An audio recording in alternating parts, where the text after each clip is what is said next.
Hey guys, Dana Cartech 17 here, and I got a lot of great comments on my swapped Ryan rookie video. More comments than I never received on any of my videos. It showed just how amazingly supportive this community is.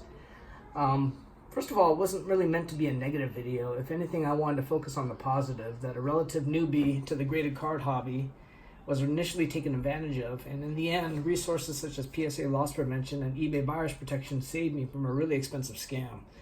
One that really, had I lost out on that, not got my money back, I might have pretty much walked away from the hobby. It's sad to see our hobby come to this. Counterfeit and altered cards have been around for a long time. The most valuable card in our hobby, the Gretzky Wagner serial PSA number 1, is slabbed as a PSA 8, but it had actually been trimmed by Bill Mastro.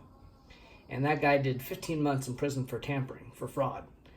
So, I've dealt quite a bit with PWCC as a buyer, as a seller, and I was one of the first initial vault tenants. Just one card, but I've been bugging them for months. And when I first heard about it, I was emailing Brent at PWCC on a regular basis, asking when's the vault going to be available, when it will be available. And Brent seemed to be taking PWCC to, Brent at PWCC was seemingly taking our hobby to new places, treating cards as like an alternate investment vehicle like stocks. And that should have been sort of a red flag because, I used to invest in stocks, and whether it's stocks or real estate, whenever the values go up faster than any other investment, that's when a lot of shady con artists come about, sniffing about because there's a quick way to make a buck. And, it's sad to see that now coming within our hobby because they're compromising graded slabs, the very means that we use to make sure that we're buying authentic standard graded cards. It just sucks to see them tampering with it.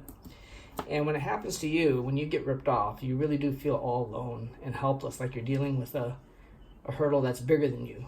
But as a community, I think if we share our experiences, information, and share what we've been doing to avoid falling victim, to make people aware of these scams, we'll get through this.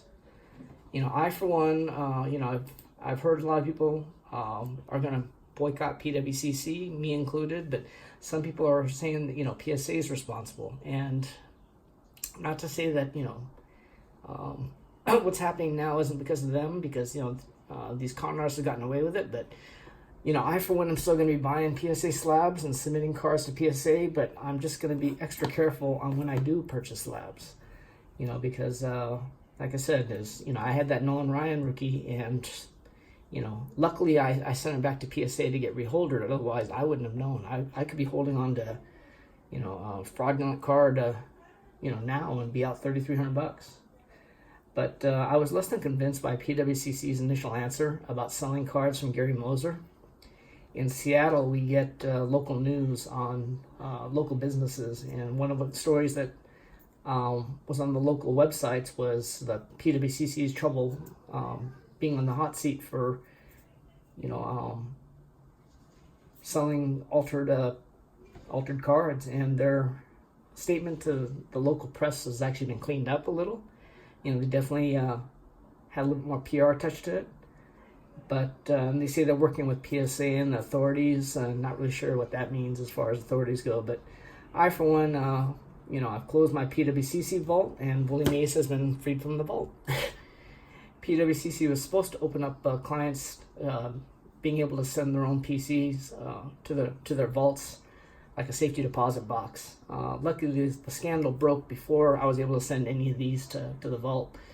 And I've gone through all my vintage cards that I've purchased from PWCC, gone over them a couple times to make sure that the cases hadn't been compromised, or if I can tell that any of the cards have been altered or not. I'm not going to be buying or selling any more cards to the PWCC. She Blinded Me with Refractors has a great video where he showed a lot of the before and after shots of vintage slabs that have been altered, and the average upgrade was 2 grades. And the video is extra scary for me because a lot of the vintage cards that he showed on that video are cards that are on my want list that I could have very well bought, like the 49 Bowman Jackie Robinson rookie.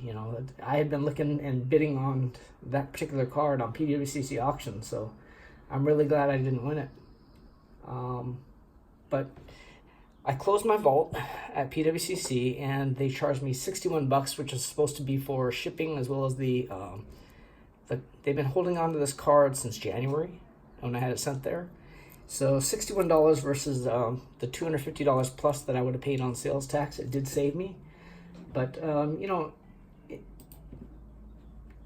it's the eBay sales tax really didn't slow down my purchasing of cards. Maybe a little bit on high-end cards, because it really sucks to see, like, you know, $150 plus being paid just in sales tax, whereas I could get, you know, a pretty decent card for 150 bucks.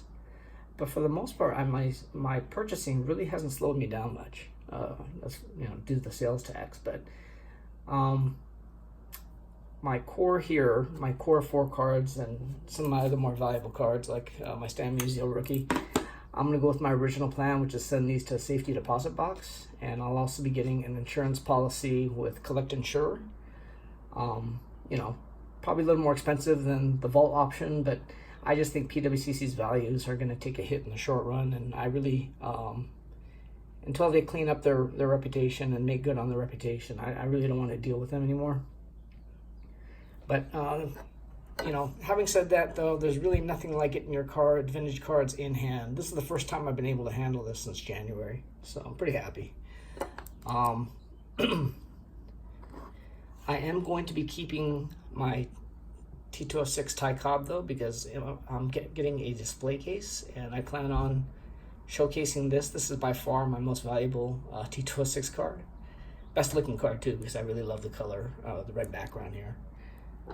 But, yeah, it's, you know, it's kind of sad because I finally get the Nano rookie, or excuse me, the Maze rookie out of the vault, only to send it right back to the safety deposit box. So I'm just going to kind of enjoy this while I can. Really good looking card, very hard to get centered.